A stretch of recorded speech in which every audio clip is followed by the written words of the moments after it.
Candice Plain says she's making the most of the little food she has. She lost her job at a Johannesburg printing company when it was shut as the lockdown began weeks ago. With no income, she depends on government support to feed her 4 children. For me, from the lockdown, it was really hard for me. Many a times it was really difficult because it was for a whole month. We had to wait for the whole month to get like the child support money. So it was a struggle for me every day until we received the money last week. Last week I had to go to buy toiletries and buy chicken and stuff like that. To buy full groceries for the month. But at the end of the day, we're still struggling. The mayor of Johannesburg says people in 1 million households don't have enough to eat.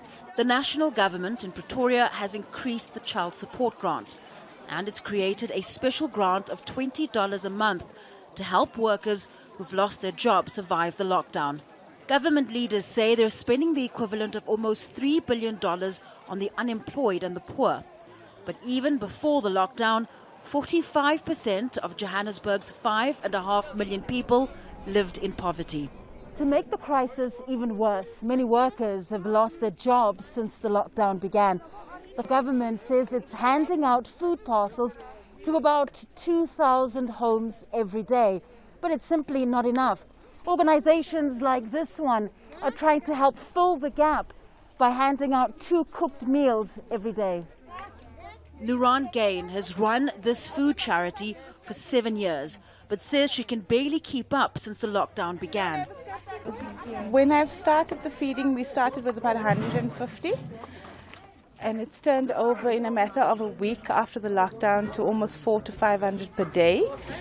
Saturdays I did 300. Right now we're standing on 1,200 on a Saturday alone. The organization relies on donations, and she's not received any help from the government. Delia Jones has run this barbershop for 16 years. It's been closed for weeks, leaving 4 staff members with no work and Delia without any income. She's applied for a government grant but has not heard back. Instead, her customers help her buy food.